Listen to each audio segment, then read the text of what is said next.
welcome to another installment of the Climbing Talent Development Show. And today we talk about the Youth Climbing Festival USAclimbing just hosted and the following Youth Nationals. And Al has been there, and I think he has some corrections to make to the things I talked about last time when I did the show by myself. Of course, I did some mistakes. Yeah, so, no, it's good. What were my mistakes, Al? Not big ones, but I think the main ones were, so for the festival, it's C's and D's can attend, but C's are still in nationals. So it's kind of like an alternative, although this year you're allowed to go to both, and we're not sure if it's going to be like that going forward. But I think originally the idea was you pick one or the other. But in this case, you were able to attend both. So C's are able to still compete in nationals, and they did last week. And D's don't have nationals, so that was kind of like their event at the end of the year. And then that it was with the head coach of the youth national team, Megan McDonald. So she was there, which was awesome. I think in general, like all the coaches that were there coaching for the festival were representing, big teams in the US, which I think is just huge because it kind of also is like a vote of confidence for this event in terms of just like, yeah, we want to make it succeed. And so that was also really good. But I think that was it. That's pretty much it. Yeah, and for how long is she youth head coach? And what does this imply? I mean, what's her job description? Or yeah, I mean, I think she just I'm not entirely sure because I don't, it's one of those things where, it's not fully clear to me. But for me, she organizes basically. Like if we're going to the Youth World Championships, she selects part of the team that selects the team of coaches that is going, and basically coordinating the whole support of the U.S. team. But yeah, that might be something where you could chat with her about. I'm not entirely clear on how the role is. Yeah, I think it's still evolving, right? With USAclimbing and with World Championships. Did you get your invitation yet to go to the Youth Worlds? To apply for a visa? I mean, yes, I got an invitation for you can kind of express your interest, and we got invitation into the country to be able to apply for a visa. But I think we're still kind of, for the athletes and everything else, we're waiting to make sure that the event is basically like the official invitation from USAclimbing. Yeah. Yeah, I think it's still very much evolving, right, with USAclimbing at the moment, especially with the youth. And all the things happened or didn't happen because of COVID. I think most teams are struggling a bit, to give these seasons some structure. Yeah, and I think not to mention that like this was also the year where a lot of things changed. It wasn't just COVID, but also USAclimbing did like a whole restructuring of their competition calendar. Basically, the decision to create this festival. The realignment of the rules with IFSC climbing to make sure that USAclimbing rules were the same, and all of that happened, and on top of COVID. So it was like one of the more interesting things was coming back was that it was a 3-discipline nationals, and so even just for a lot of people, like, okay, some teams had to take, like our team took a break for 6 weeks twice, so. And then once you got into it, it was like kind of trying to cram for 3 disciplines. And I think that was true for a lot of people. So this was more like we were just happy that we got to do an event, that it didn't get canceled, that like, it went really well. And like a huge kudos to USAclimbing and Mesa Room for hosting. And it's not easy. It was logistically way more challenging because we had two venues going at the same time. Yeah, which is hard for teams too, because you have to kind of like decide, okay, who's going to be here, and a lot of times, if you want to do it well, you want to coach on the floor also. So if you have 2 coaches, it's already pretty difficult.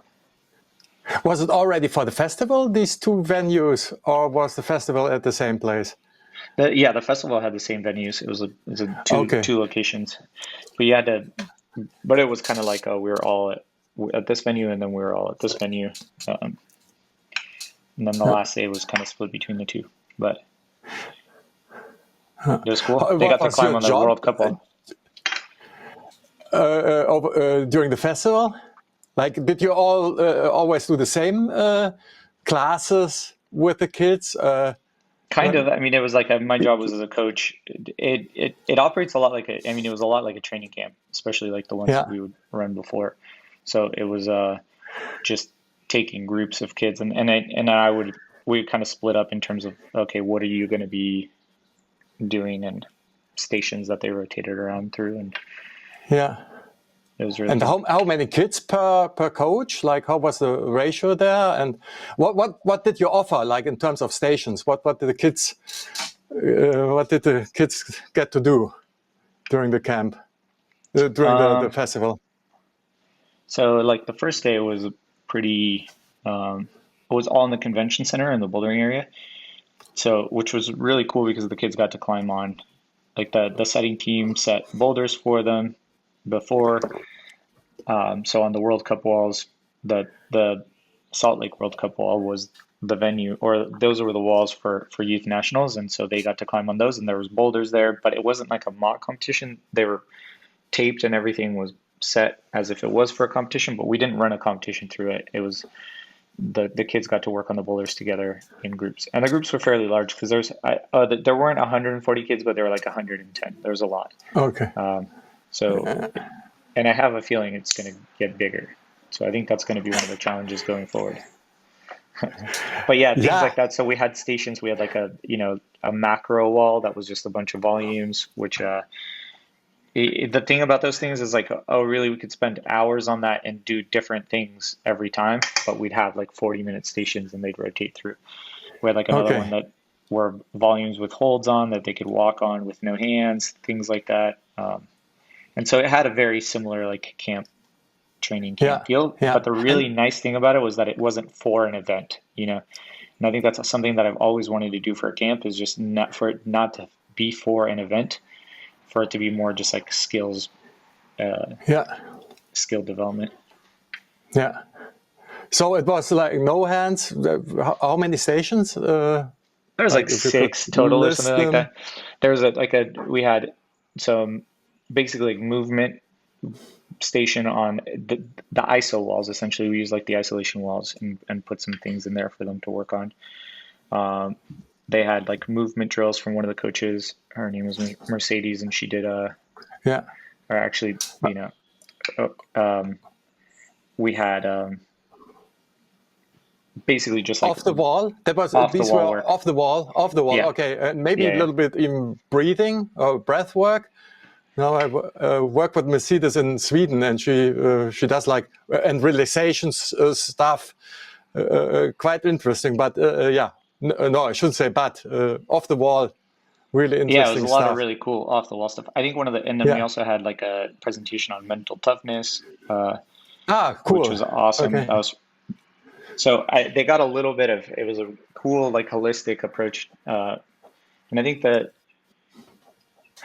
one of the difficult things of it obviously is that we're all like very interested in what each other is doing, but we don't get to work. We were kind of like in our own station. So I think that's like one of the, I guess, bummers about that, is that, and this is true for like most camps, is it's just like something cool, really cool could be happening somewhere else Yeah. that you just don't know is happening.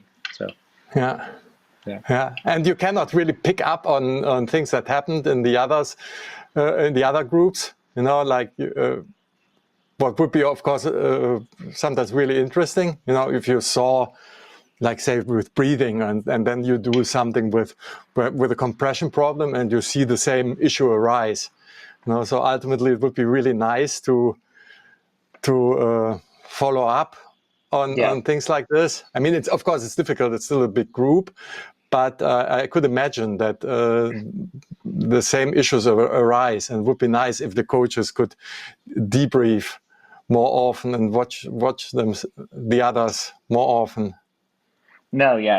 I mean, I think especially because it's rare for us to all be together in a setting like that. Like that's something that I really appreciated too. It's not the kids weren't competing against each other. So I think there's obviously like a very different atmosphere between the coaches if it's a competition setting versus like we're working there to collaborate together. Um, so I really appreciate that. And kind of like what you're mentioning, I think um, things will all improve over time. If, and hopefully I can be a part of it again in the future. But like for me, that when we ran the camps, I really like tying, the little things together so that it builds on, okay, like here's this station and here's this boulder that has like that, movement in it. And like you can start to connect them together. Yeah, yeah. And did you set your problems or your stations yourself, or every coach set themselves, or because you just mentioned the setter set something? Was this true for all the stations? It was When we kind of talked like about that. route setting and So I think we had that wall, and then I put volumes on it and holds because it wasn't going to be basically like you kind of see the boulders, and there was a walk across on small feet, and I was like, okay, well, let's just do this close to the ground. So we did that fairly quickly, and I think that was, but we all got there like basically the day before, very late, so it was pretty hard to. It was kind of like there was the setting team, and then there was the coaching team. yeah, yeah, yeah. Oh, that sounds good. And the parents were enjoying the presentations. Like, did you get any feedback from this? Because I think I found this really like necessary and a good thing that USAclimbing offered that for the parents. Yeah, I mean, I think the feedback that I heard was great. I mean, I think those presentations, um, there's just a lot of, I mean, a lot more of that is needed, to be honest. Like, I think Sure. where it's coming from, I guess to a certain extent, like when we have these conversations, maybe we're doing a little bit of that as well. But for parents, especially like the sport is getting bigger, it becomes harder to navigate exactly how to support, younger athletes. And and let's be fair, like a lot of this stuff was pretty unpopular. Like the changes were pretty unpopular for a group of them. So, I do feel really good that like this festival did change some minds, and or at least like, softened some ideas about how valuable something like this could be. Because in my mind, it was, like to give you some context, in some cases we'd have somebody that qualifies for national, like a youth D that qualifies for national, and and gets on four boulders and maybe gets a zone, for four Yeah. boulders. They pay for like, 4 days of or 3 days of travel for the parents and the whole family, and they get on four boulders, and they get one zone. They get pretty discouraged, and a lot sometimes like they'll leave the next day. It's like what lessons are they learning exactly? For the majority of kids, they're not making it to semifinals. That's their experience. So Yeah. it can be valuable. It's just hard. It's harder to frame it sometimes in a really valuable way, especially at that age. So Yeah, no, but I think in general, like even for adults, that's not very satisfying. To climb just a little bit on an event like this, that can't be a good thing. So just to expose them to more climbing alone, I think it's something good. yeah, generally they don't get to climb on the boulders ever again. Like, they do it 4 times. Yeah, So exactly. this was Yeah, like yeah. I think this was a And really valuable just from the standpoint of, okay, they were there for 3 days and they climbed all 3 days and they did all sorts of different yeah. things. So And were there many C youth on the festival and that competed later? Like, did families take the opportunity to uh, do both? yeah, but I think it was a pretty small, I would Okay. say in the future there will be a lot more. Uh, it's pretty, I mean, even just from just being there beforehand, like you get to climb on the walls, and it's fun. I mean, they learned a lot. I think the only thing is like, they even their skin was pretty trashed after the third day. So They heal You quickly mean though. in between the festival and the nationals? Yeah, I mean at That the festival on the last day I was taping like fingers for 45 minutes yeah. straight. So Yeah, but they're kids. I still, yeah, okay. yeah, Oh, it was good though. I cool. mean, I think there's a lot of value there, and I'm really proud, I guess, for that's like that was a thing, that I think it's a challenging decision to make, and like I said, it was pretty unpopular. So But unpopular was main or controversial was mainly the age groups, right? To not have youth D nationals anymore. That was the yeah, I guess main the festival isn't controversy. controversial. Yeah, not that having the festival itself is controversial, but just like that they removed the D's from national competition. Yeah. And I mean, it's still like I think even talking with some of the coaches afterwards is like that they wished, even though that their kid went to the festival, like, oh yeah, I wish they were doing both. Essentially, like they still got to do both. So Yeah, okay, that would be even more climbing, so it's somehow understandable, but yeah, still, I mean, yeah, I must really say, like, from my point of view, with the relative age effect, like with difference in body height and with all the things we talked about, I'm really not, I mean, I think for the future it would be fantastic to have really attractive festivals like this, where they're exposed to much more different climbing. That's the other thing. Now, if they specialize really early on one discipline, as it might be unfortunately the case now with in Paris, speed is probably its own discipline. I think that's a really pity. No, I think as a kid, or actually up till 16 years, I think it would be a good thing if they're exposed to this festival kind of inclusive participation climbing. Now, even on competition walls, I think that would be much more helpful in the long run. yeah, Then, no, I think so, and I think it's like I don't know, I mean, just being like an anecdotal, not note, I mean, just noticing the best the athletes that were doing really well at nationals were doing all three disciplines. yeah, It was, yeah, yeah. it Did you doesn't, hear anything? Was this a topic? That like you think some coaches and parents are already relieved, or even athletes, that they don't have to speed climb anymore, or did you hear any of that?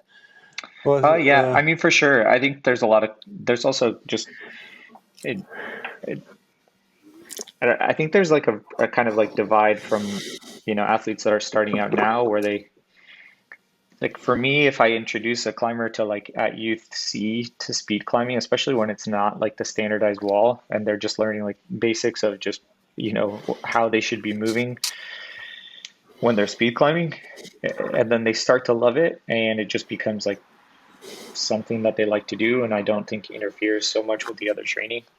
Um, yeah, but there are some people that are probably like looking forward to not necessarily having to have. And to be fair, I think a lot of people are going to ask that question during now this break before next season, because we're then basically, I don't know exactly when the next nationals is going to be, but it's probably going to be a year away. yeah. Um, and just deciding, okay, do we want to take that 2 day break in between bouldering and and lead, uh, and have our athletes specialize in speed in the middle, something like that. The festival went till Sunday, right? Sunday, yeah, And yes, and then the youth nationals started when? Tuesday. Tuesday already. So it was just the Monday you had for anything. Basically just sleeping. Okay. No, I mean Okay. um, yeah, I mean I think that the nationals was just a huge learning experience in terms of how to handle something like that logistically. I mean, for my team right now, we have me and then another coach that helps, but he helps like 1 day a week or something like that. So it's me most of the time for the majority of practices. But like I said, if you wanted to ideal like minimum situation, you have somebody on the floor and somebody in isolation. Routes was flash format for the first day, so you could get away with just like one coach in there. But it's still like those are going to be the things in terms of just like how to handle that going forward. And how is it with talking of isolation? Is anybody allowed? Like parents? Would parents be allowed, or No, is USAclimbing is strict about it? So it's just it's strict. registered coaches, basically. Yeah, and you have to be like like a level 2 coach. So you're not. It's Okay. not even just. You have to be registered and. Yeah. How many levels are there? Just 2. It's just like okay. level 1 is you can be you're a coach and you can be at the venue essentially as a coach, but level 2 is like if you're going to go into isolation. Okay. Yeah. Okay. So that made it hard. How did you cope with the 2 venues? Were how far? Like 10 minutes or so away by car, right? Yeah, like 8 minutes or something. Okay. There was a lot of driving. And you went back and okay. Yeah. Whoa. It was like it happened to work out all right. Where it was like, okay, this person, I'd go out, watch them, then like I'd be like, okay, bye, I gotta go to the next to the other venue. Okay. So there was a pretty cool moment. There was a pretty cool moment in semifinals for bouldering. Finals for bouldering. It was like Kylie was climbing in front of me because I was at the venue, and then on the screen they had screen. I mean, they did a really good job. They had screens for the other venue, and then Declan was like topping his route for finals in the screen. Okay. So it was like both. Okay. I have a picture of them both at the same time, like in different spots. So, and you started screaming for Declan. Oh yeah, it was pretty exciting. Yeah, no, it was cool. So situations like that is like, you want to be there, and I think it also like the awards were a little bit weird because it's like, okay, it's happening in one location and it's happening in another location, but yeah. Good. Is there anything you would do differently? Like for example, you mentioned warming up, and I think that's really true. Like I know, like even from bouldering, if it's really hot, and some athletes have their ritual that they always do, and it's really lengthy. And whereas, if you're expecting to make it to finals, I think it's smarter to keep the warming up, whatever that is, really brief. Especially in terms of saving your skin. Is there anything you would do differently, like not only warming up the next time? I'll do a lot. Okay. Yeah, okay. I'll probably do a lot of things differently. I think even just who is like back there. Like I think for me, most of the time, I feel like I need to be back there. I like being an isolation coach. I mean, some of the big takeaways for me is like because I've been changing from teams and just like the current situation, like you also feel pressure as a coach, and like you want the kids to perform and you put that on yourself in a way.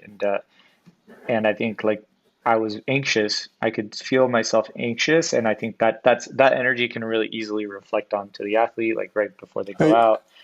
So it's just, even just, we worked really hard with them. You know how to warm up, like you're in charge of your own warm up. But even then I would start getting involved. Maybe I shouldn't. So I think a lot of it had to do with just like how I was managing myself and my anxiety around the event, because you don't know what it's one of those things like where you don't know what impact it's having. But if I can feel myself, I'll have anecdotally, we'll have a conversation about there's these very interesting like feedback loops in isolation, where this has happened multiple times with an athlete, where as a coach, this person is very nervous. You make them a move, they can't do it. It just feeds on itself, and then you have it's so hard to get it back, to reel it back once you've gotten to this point, because then you as a coach you start wondering, I was like, wait, do I know how to make like moves for this person? Do I not understand what the level is at? Like, But yeah, but I know, and it goes both ways. It can be also if the move is too easy, and they're giving you this look, like you think I'm this weak, do I deserve easy moves like this, and that can mess with their confidence too. And from my experiences in isolation, there's no textbook, psychology textbook in the world that would describe what's going on. I had so many athletes that basically needed to be desperate in isolation and needed to cry a little bit, and then they would perform really nicely. So every time somebody is really confident looking in isolation, that's already a warning signal for me. An alarm goes on in my head. And I had very early in the 2011 World Championships, our boys were dominating isolation. And then I came out of the wall and there was nothing like what they just warmed up on. There was all these techniques, handholds, like really technical climbing with a lot of like micro death points, and they had done all these big dinos. And I was standing in the wall, I fell, I was so bummed out, So basically they warmed up for something that wasn't asked at all, and it showed in the round, Yeah. Yeah. And as a coach, you want to a lot of times you want to think that you have a lot more influence that you. So it's like for me after that, it's like, okay, maybe I could have played it 100 times in 100 different ways and we would have gotten the same result.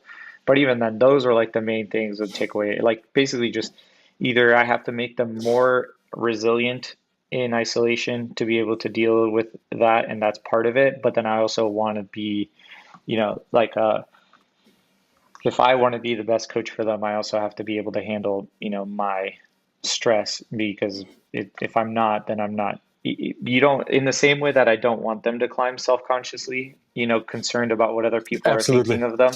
And this is something I shared with them afterwards. It's like, I don't want to feel, I'm not going to coach them well if I'm concerned that, if I say the wrong thing that, it's going to impact their performance or they're going to think less of me or something like that, And so I think those are the things of like building trust with athletes in terms of just like, okay, you and I support each other, and then you don't worry about those things as much. But you can feel it as a coach when it's starting to run away from you, and those situations Totally. sometimes happen. Yeah. Yeah. So yeah, absolutely.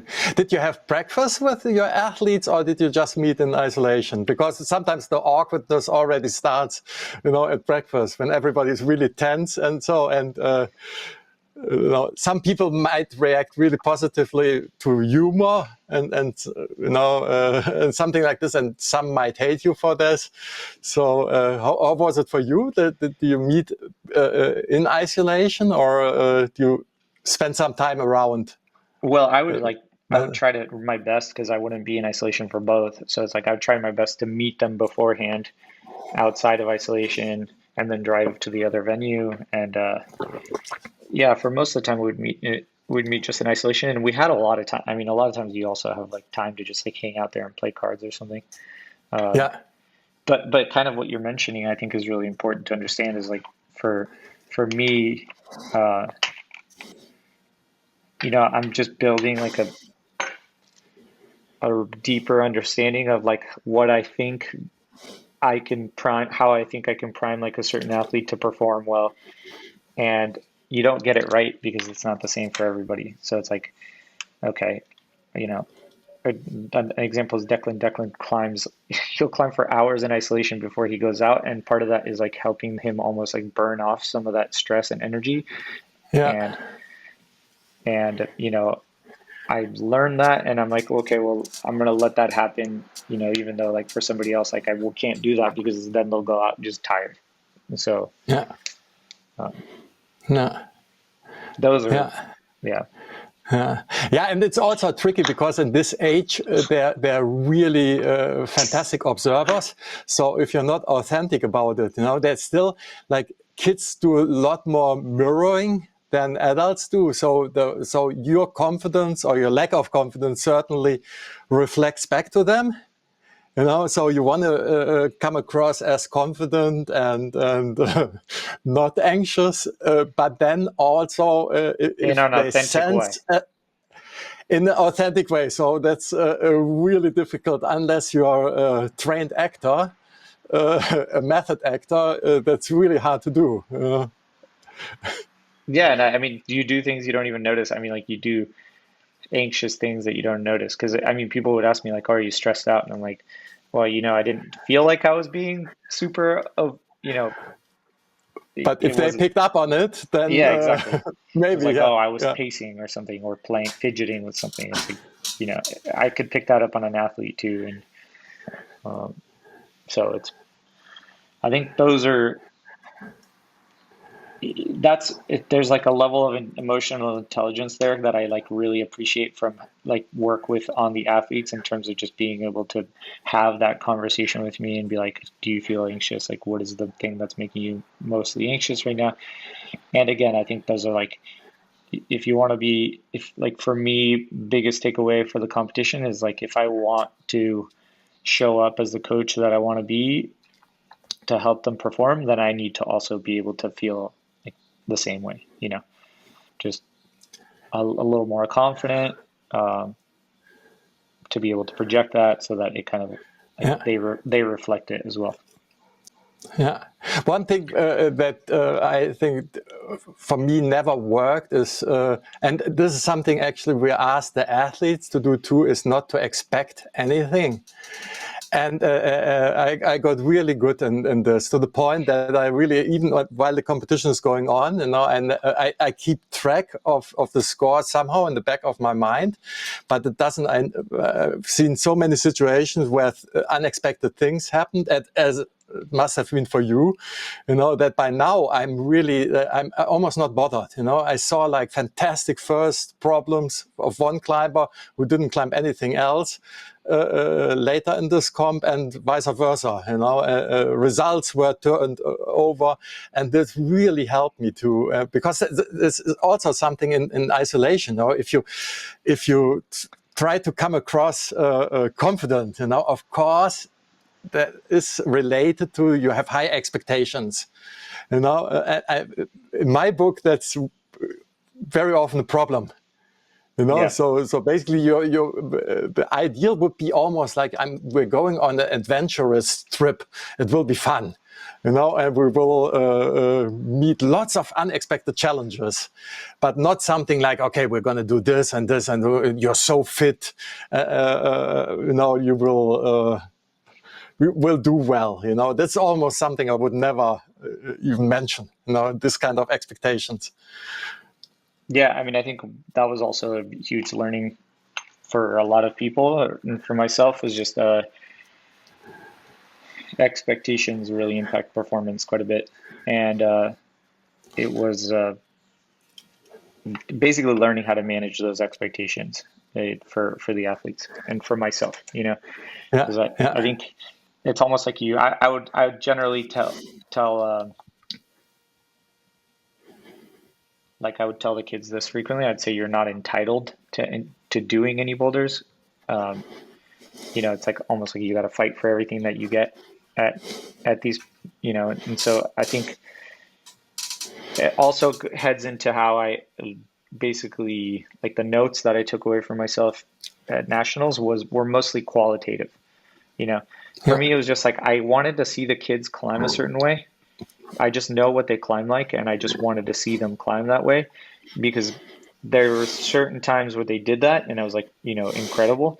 And then there's certain times where you could tell that the pressure made them be way safer, like climb in a way that you're not used to seeing. And that's when that's when I get regret. Not because, oh, we didn't place as well as we could have. It was more just like, yeah, oh, you weren't the climber that I know you are, and what was that? It was like the weight of expectations. Like, oh, I really wanted it really badly, and in a yeah, sense, it's like a self. You sabotage yourself because you or a lot. You feel like you have a lot more to lose. If you're yeah, expecting a result and you kind of feel it yeah. slipping away from you or something. So. Yeah, even the qualitative thing. I don't know if you already saw it. I just posted a video of Kylie in the on Instagram on the in the semis. I Hmm. forgot what problem that was, and it's really like, okay, you could argue that she could have flashed it, certainly, it's two very similar moves. The first one she flashes, and the second stand up takes another 2 attempts, and so it could have been that she's capable of flashing, but I really liked, like going back to your notion of this qualitative thing, I liked how she did her second attempt, where she really slowed the stand-up down. And I think, I most likely not consciously, but subconsciously, there was a learning because of that. It was, and almost a little bit like what we talked about with Adam, how he zeroes in between two extremes, how he explores, what he can get away with on the move. Almost a little bit like this. So as a coach, like, of course, it would be annoying if this would have cost her a better, if this would have been in finals, blah, blah, blah, blah, blah, and the consequences attached. But on the qualitative side, that's really nice to see if an athlete goes about these things, I shouldn't say in a smart way, but in a way that there's really some exploration, that there's a learning there's learning happening. Yeah, exactly. I mean, I think that's like, if you see that, you're just going to say, oh, okay, well, it almost tells you more than if she just Yeah, flashed the boulder. yeah, So yeah. And I think you have to, like, even on the highest level, you almost have to accept, okay, again, if this is changes the result, of course, but still, it's just cool that they can, yeah, as I said, change the way they go about dealing with boulder problems. yeah, She shows this adaptability, or this, these different strategies. yeah, it's like qualitatively, for a lot of things, it was like, okay, qualitatively, what did I see? It's like, Yeah, because eventually, for me, it's like process, and if we have the right process, we're going to get the results eventually. And there's some things that we need to kind of like tweak, but it's like, did you have fun? Because if you're not having fun, you're not going to want to do this for very long. So like, forget what happens this year. If you're not having fun, then, and in 2 years you stop climbing, like nobody's going to care, what you did, yeah, yourself included. You're going to be just like, well, okay, I didn't, you know, yeah, it's just not a big deal. So it's like, did you have fun? Did you climb? I guess like then we go into style, which I think is like one thing that I focus on whenever I'm coaching like a group of athletes, is like, hey, the real benefit of this is that we can really impart on one another like a style. And for me, I always talk about like Barcelona when they were at their peak doing tiki taka like football. It's like, what a Barcelona team looks like, or like a Pep Guardiola team looks like, because they play a certain way. And so then it's like, what does our team climb like? And it was just, I want this, like, we feel supported, and so we climb with nothing to lose. And yeah, you know yeah, that means that yeah, sometimes you do some stuff that makes you look silly, but then you just don't care and you get back on. yeah, yeah, And for me, those were moments where we did that in some areas, and then in some areas you could tell the pressure got to us, and we started worrying about, like, the what if, which yeah, pulls you away from the present, and that's when yeah, things start going sideways. So yeah, yeah, it was really good. yeah. Cool. And Yeah. what are your main, what were the main surprises for you, or things you didn't expect? Mm, main surprises. I don't know, maybe there weren't any, or things that No, I'm really sure took there you were. away. I mean, I think the general, like I think when I mentioned, a lot of the athletes who were doing all three disciplines were doing the best in all three disciplines. And Yeah, maybe that could be that maybe that's just like my anecdotal, like, cursory look over the results, and somebody might be like, well, actually, technically the ones that specialized did better. But I mean, they certainly looked, like it wasn't impacting their performance that much. So Yeah. that was cool to me. Like I had athletes where I was wondering, okay, sixth day on, what is it going to look like after they do all this stuff if they climb every single day? And honestly, they just looked really excited. That was like the cool thing about that situation is a lot of times, okay, if we don't make it out of qualifiers in bouldering, it's like your first day of climbing, and then you get to watch kids climb for another 2 days or something like that. And that's a real bummer. But like at least for those that were doing multiple events, it's like, well, if they didn't make it out of qualifiers, they got 2 more events and something else to look forward to. I think I saw something of this where athletes must have been pretty frustrated and did better in another discipline. Better than, I mean, I don't know those kids very well, but I had the impression that there were some clutch performances that maybe came from not being so happy with what happened before. Yeah, and it's hard to reset, It's like we had that conversation multiple times. It's like, okay, well, you gotta, you still have another discipline that you don't want to sabotage yourself. I mean, so much of the conversation was just not getting in your own way and having another opportunity. So it's like I think I like it. I like doing all 3 disciplines. I think it's cool, and I think it'll be a lot different this year just because the way it worked out this time, it was like, all right, it's all happening all at the end. But this calendar year is going to be a little bit different because then you're going to go regionals, bouldering divisionals, then straight into lead regionals, lead divisionals. And so there will be a little bit more of like you could work out the calendar a little bit differently where you're like focusing on bouldering for the first beginning and then do we think, I mean, I'm curious, so it's planned that they spread out the disciplines for regionals and divisionals. Did I understand you right there? Yeah. Is this a good thing, or is it just for organizational purposes? Because I mean, I wonder if what would be so different. Like I'm always surprised because I definitely think there's like the most of the athletes that are at the Olympic games right now, they're really good in switching between disciplines.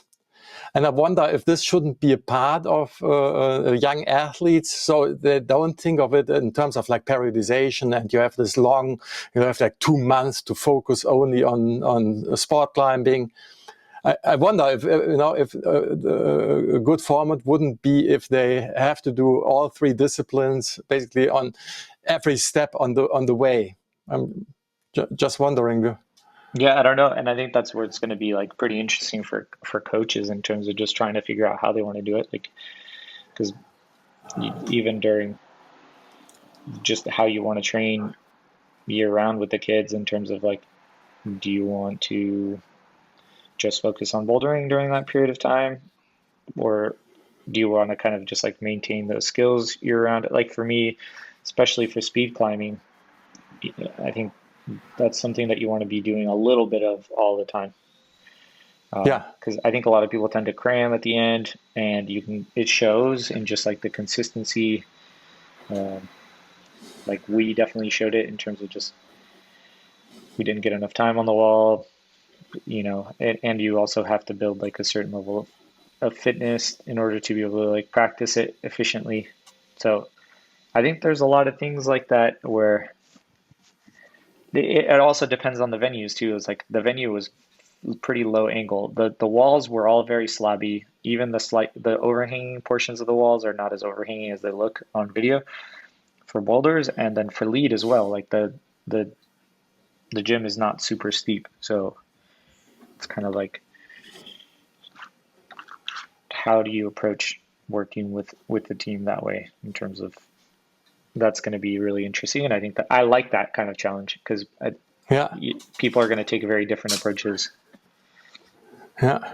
How often do your kids climb? Like from your team? Like how much do they train over the week? We do like 3 2-hour practices. Obviously, it's different. It's different from age groups? Like, We do it, well, right now like the way, since we're a fairly small team, like everybody was practicing all at the same time. It was like 3 2-hour practices, uh, but the kids climb on their own too. yeah, And I tried my best to, and this is something that I'll continue to do because I wanted the practice to be mostly like skill work, and then if they were working out, if I had any sort of working out that they do, I'd assign that to them on an app that they would do on their own time, you know. okay, And it was okay, kind of like the approach was essentially like you, this is, you know, the required part is these skills that we're developing in practice, but these are things to supplement that, and it's going to help you. And if you do it, that's part of you. Like you, I'm not going to be the one at practice just being like, we're going to need to do this workout, because that workout eats into practice time, yeah. and it's kind of like and it worked out well. Like I think it really worked out well. So on average, they have 6 hours with you in team training, and then how much time do they climb on their own or train on their own? Like, would 10 hours per week, would this be accurate? Or and like if we say with 10 hours, because it's easy to make calculations with, like leading to the nationals, how did you divide these 10 hours? What, like, just a rough I mean, the like, leading into nationals was pretty interesting because we basically like one of the main goals was, well, I had a few goals with the month leading into nationals, knowing that we were going to be potentially climbing for 6 days. One of them was to switch practices to the morning. yeah, Well, we added practices in the morning. So it was like yeah, we added a considerable amount of volume in the last month, but we added practices in the morning because I didn't want nationals to be the first time that they woke up at 7:30 to yeah, go yeah, and climb. yeah, So yeah, we probably didn't even go early enough. Like we would start at 9 or something like that. But you know, that was the thought. It was like, okay, you're all used to climbing at like 4 or 5 at night, and like we're about to go yeah, and climb early in the morning a lot of the times. So it's just getting them used to being awake and alert and like climbing at that time. So yeah. that was like a big change. So we added things in the morning. We also did 2 practices, 2 short 2-hour practices per day. Okay, yeah, Same reason, because they would yeah, probably second day they would have semifinals in the morning and then finals in the afternoon. yeah, yeah, So a lot of that was like a little bit of it was like conditioning, but also more just like getting used to yeah, re-warming up after climbing, yeah, waking up early, and yeah. basically Managing just your food intake, you exactly. know, not have a fat meal that fatigues you for the rest of the afternoon, or you know, that, Yeah, and it was good. I mean, stuff I like think this, like you know, just the kids looked fresh at the end of the 6th day. They could have probably kept climbing yeah, a bit. cool, yeah. Yeah, So and like just the speed climbing, because you mentioned the speed climbing. If we say like 10 hours per week, like how many hours of speed climbing that was a practice, or crunch. We basically got like one day a week, maybe. We got like maybe 5 good days total before. okay, okay, hmm, And that's like part of me figuring out for next season is how we're gonna, you know. yeah, But the speed climbing was basically whenever we had a wall available that we could use. yeah. And you Yeah. do some off the wall things for speed climbing, like low level plyometrics, or like jumping, or shuttle run sprints and stuff like this. Yeah, Yep. yeah, And and not as much as we could have. I think like that's something where again it's like I'm always kind of, if you kind of like just load plyometrics onto somebody and they haven't been doing it for a while, they will get you know, like shin splints, or yeah, you yeah, start to sure, develop these like really, so you have to kind of, you know, the goal for me right now in the next few months is almost like do a lot of agility work that you can start to load over the period of time and you continue yeah, to do it. Because yeah, that was like my main concern. You start doing a lot of this stuff like last minute because you're like, oh, it works, but it also develops, like you can develop some acute, either like knee patellar issues or shin splints, things like that. Yeah, no, I meant really like more agility stuff. I'm not talking about like really strict plyometrics, but I could imagine like but even for the mental that, states that's helpful, to be agile and to alert, and I think that's really valuable. But you know how many kids on climbing team generally don't have like, shoes that they run around in like frequently, that they have sandals or something that they're not even used to like wearing shoes other than climbing shoes for sport. So like those are things that I think I need to make sure and focus on and spend time. Like ever make sure everybody has a good pair of shoes that they can run around in, because we would do certain things where like, they'd be running around and you sprain an ankle because you just haven't been cutting or doing any sports like that. So you play some games, or do you have I know at Mesa Rim, at the academy, there was this hoop that really saw a lot of traffic. we play You soccer. play We'll basketball play all sorts sometimes? of, yeah. Okay, you do, Yeah, we play all sorts of sports, and we have, and that was kind of like, I was joking with the parents, not really joking. I told them, I was like, we're probably going to spend a lot of time just going to a park for the next few months. And just like throwing and catching and running and kicking stuff. Because the weather's good too, but. And how does the whole endurance, it doesn't sound as if you were really concerned of doing huge volumes, because this is really a conflict with the speediness and alertness, right? Like you mean how like much like for lead volume, like really like stamina lead for sport climbing? Like again, how many hours of that, where they would like do traditional sport climbing? Like sport climbing that they would do on their own time, but it was mostly like again, it was like qualitative, like let's get good clipping practice and make like that kind of stuff. But we used the moon board a lot for endurance, and it wasn't like, we really didn't do like long sessions. It was like hard, 30 to 50 move with short periods of rest, and that was kind of it. Like it wasn't a ton of where in the past maybe we spent, okay, let's spend like 10 minutes on the wall or something like that. We didn't do really things like that. And it's again, because it's like fairly effective for, especially if the walls aren't super long, and it's funny because I talked to the kids. I was just concerned about like, whether what their fitness was, and like they didn't really get pumped. A lot of times they just made mistakes, and I think that was like the main issue. Maybe they just didn't get enough time like to work on route reading and pacing, and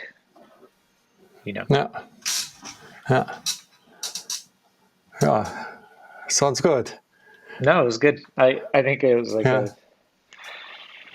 and going back to maybe a conversation that we've had in the past, is just like for me, I took a lot of notes for myself in terms of just like how to, because you assume, I'm going to remember what happened, what worked or what didn't work. And so much of this is just like not reinventing everything every season, even though it's changing.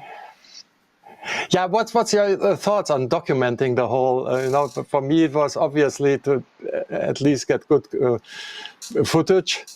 Like just the streams alone, I think wouldn't do it, because they only had a fixed camera, so many things you couldn't quite really see. But how you go about not making the I same take a lot of mistakes notes. again? I take a lot of notes. Okay, like myself. Written notes. Yeah, written notes. And it's kind of things like that. Like emotionally, this is how I felt, and this is how I want to avoid. Like that was a big part of it. Was just thinking. Also logistics. Like, okay, this is something that I didn't like how it went, so I want to make sure that I don't get myself into this situation again.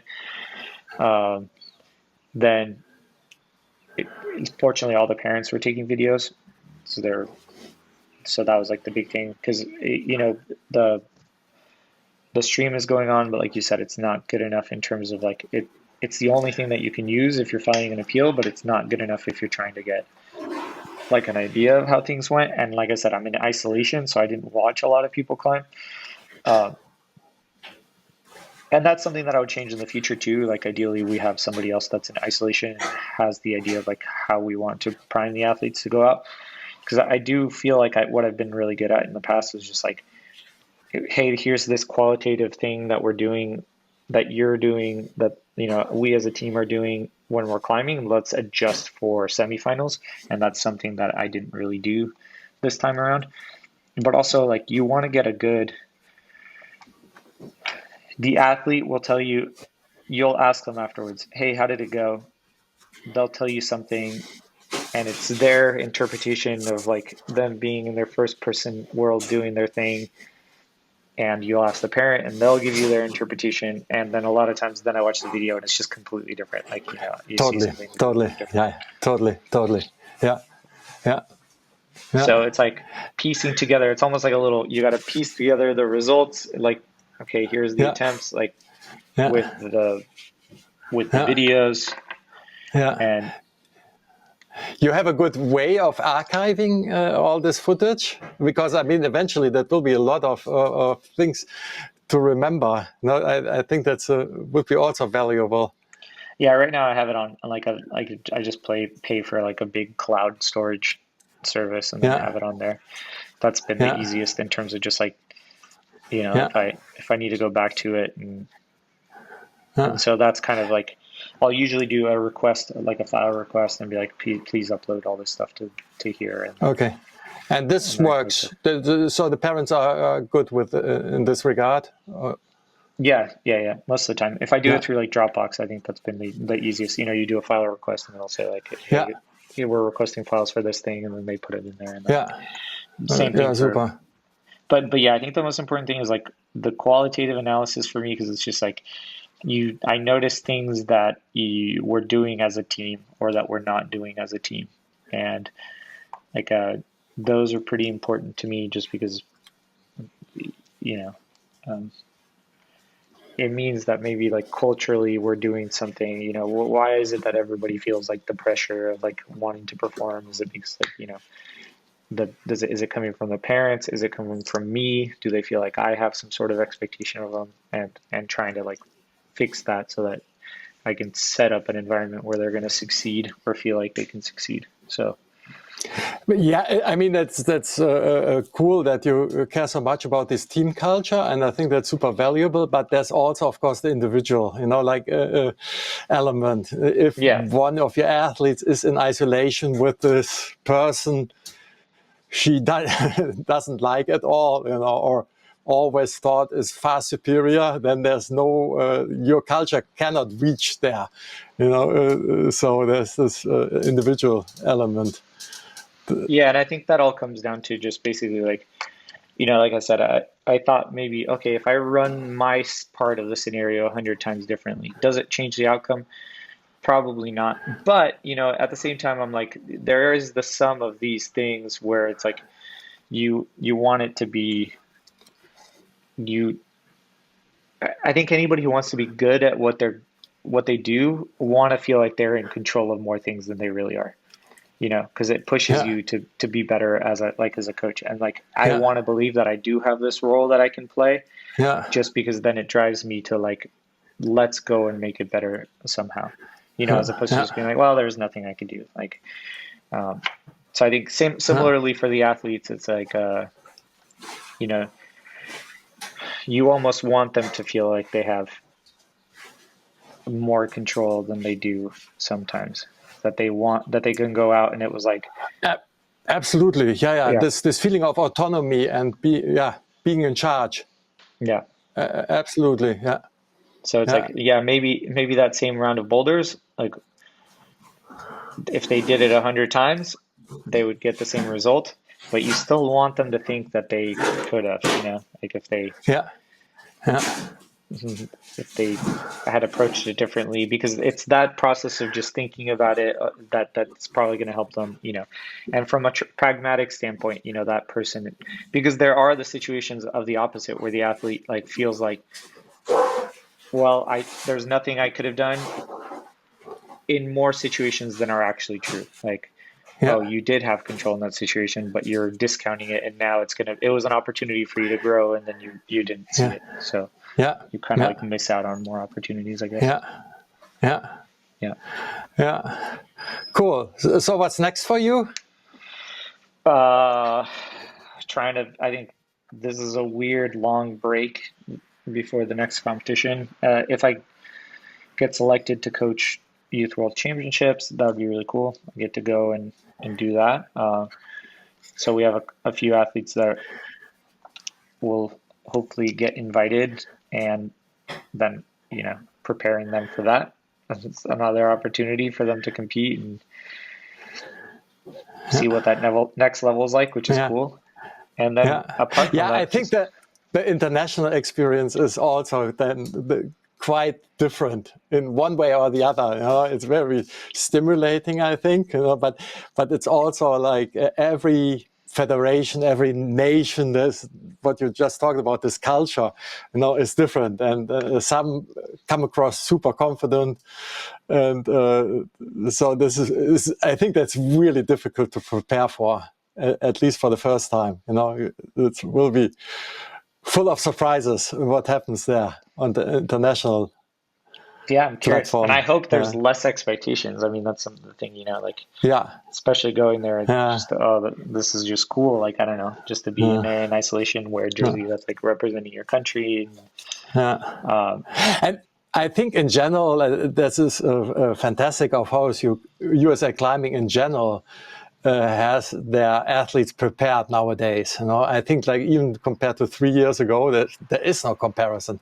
The setting. The setting. I really thought that just from the results and what I thought, it was really good. It was yeah, really good setting. I mean, I'm not talking about like little details that might be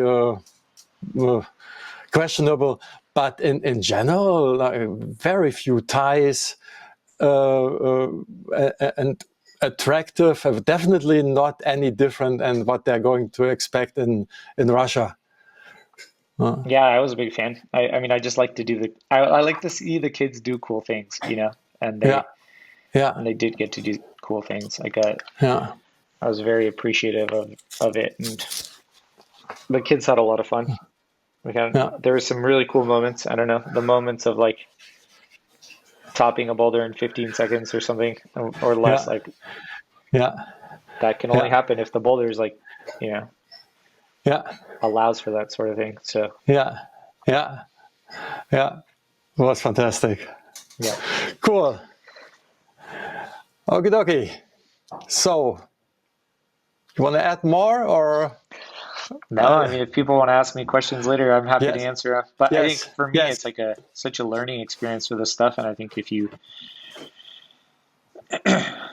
yeah, it makes me, it's like at the beginning of the event, after 3 days of already coaching, you're like, you start to get a little, tired, and it's emotionally really draining, Yeah. How, I mean, I think we already mentioned this German notion of jumping as a tiger and landing as a rock. Yeah. How did you manage your energy? I was about to ask the whole time, like whether, I mean, what I always, I'm not happy about if I really manage the time so that I'm low energy when it would have happened mattered the most. I think that's the most annoying. I think we're just humans, so you can't maintain a high level over 6 days, But were you in general, were you? I would say, weirdly, like the last 2 days were when I was telling everybody I was peaking in the last like 2 days. Okay. Maybe Oh, I hit a little bit of super. delirium, and you Yeah, start just getting accustomed to like the environment, yeah, but again, those are really important things. It's like that's what we ask of the athletes is, hey, take care of yourself so that you can show up, Yeah. how do you Yeah. expect if you're not eating and if you're not drinking water and you're not like sleeping well, Yeah. like how are you going to show up? And it's the same for me. It's like Yeah. if I'm not doing that, then I'm self-sabotaging and not really Yeah. giving myself the best chance. So it's like I like to show up for them. I think that's kind of been my thing. It's like I like to show up for them the way that I expect them to show up for Yeah. me or for Yeah. themselves. And Yeah. so it's like just that, you gotta take care of yourself. And Yeah. sometimes you Yeah. don't hit the mark. Yeah. But for the most part, I felt, really good. Like I said, the Yeah. main thing was just dealing with that anxiety and that pressure that is tied to expectations that I just didn't even necessarily have to have. There's nothing Yeah. there. Yeah. So Yeah. Yeah. Cool. it's very similar. So I hope that answered some questions, that I left open with my solo show. And as always, please leave comments, subscribe to the channel, and we're really open to suggestions. Just these events lend themselves that we do a show about them. But we also want to do shows about basic things, right? Yeah. And if any coaches, maybe they don't know if this was their first experience in nationals or they don't have a ton of experience, I'm not going to pretend to be an expert in the situation, obviously, because like we just talked about all the things that I want to take away and learn from it and do better. But if they want to have a conversation about it or understand how to manage it, like I'm happy to chat. So reach out. Cool. Yeah, cool. All right. Okie dokie. Thanks, Udo. Bye bye. Thank you. Well.